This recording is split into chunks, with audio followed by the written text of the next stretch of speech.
நிசப்தம் சூழ்ந்த இமயமலை அடிவாரத்தில் காலத்தால் அழியாதொரு பழங்கால ஆசிரமம் அமைந்திருந்தது. மூங்கில்களும் தேவதாரு மரங்களும் சூழ இயற்கையின் மடியில் தவழ்ந்த அந்த ஆசிரமத்தில் பல 100 ஆண்டுகளாக ஞானத்தின் ஒளி பரவிக் கொண்டிருந்தது. அங்கே தன் அறிவாலும் அமைதியாலும் அனைவரையும் கவர்ந்த ஒரு ஞானி வாழ்ந்து வந்தார். அவருடைய போதனைகளை கேட்க தூர தேசங்களில் இருந்தெல்லாம் மக்கள் வருவது வழக்கம்.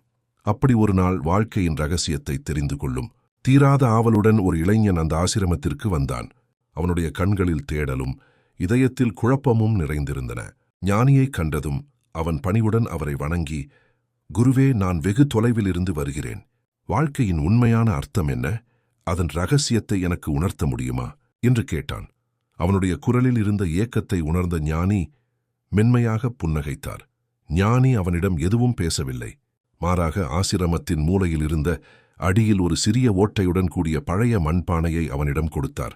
இளைஞனே, அதோ தொலைவில் தெரியும் அந்த ஆற்றிலிருந்து இந்த பானை நிறைய தண்ணீர் கொண்டு வா.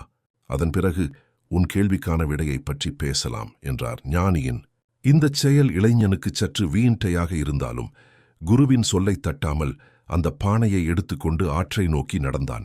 ஆற்றை அடைந்து பானை நிறைய தண்ணீரை நிரப்பிக்கொண்டு ஆசிரமத்தை நோக்கி திரும்பினான். ஆனால் அவன் பாதி தூரம் வருவதற்குள் பானையின் அடியில் இருந்த ஓட்டை வழியாக தண்ணீர் முழுவதும் ஒழுகிவிட்டது. அவன் மீண்டும் ஆற்றிற்குச் சென்று தண்ணீர் நிரப்பினான். மீண்டும் அதே நிகழ்ந்தது. பலமுறை முயற்சி செய்தும் அவனால் ஒரு சொட்டு தண்ணீரை கூட ஆசிரமத்திற்கு கொண்டு வந்து சேர்க்க முடியவில்லை.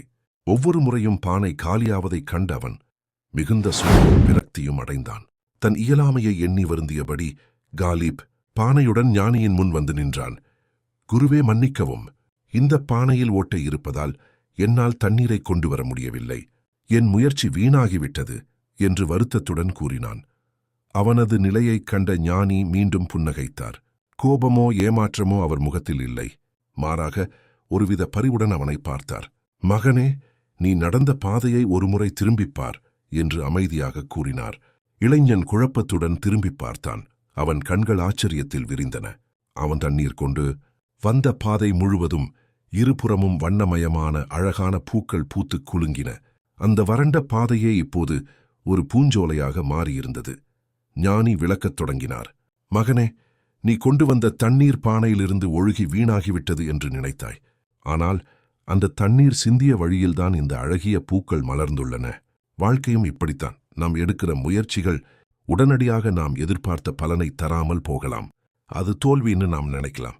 ஆனால் அந்த முயற்சிகளின் விளைவாக நாம் அறியாமலேயே வழியில் பல நல்ல விஷயங்கள் விதைக்கப்படுகின்றன.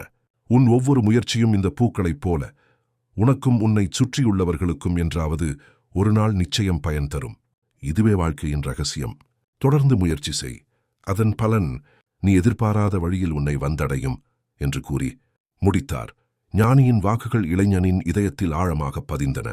வாழ்க்கையின் ரகசியத்தை அவன் உணர்ந்து கொண்டான்.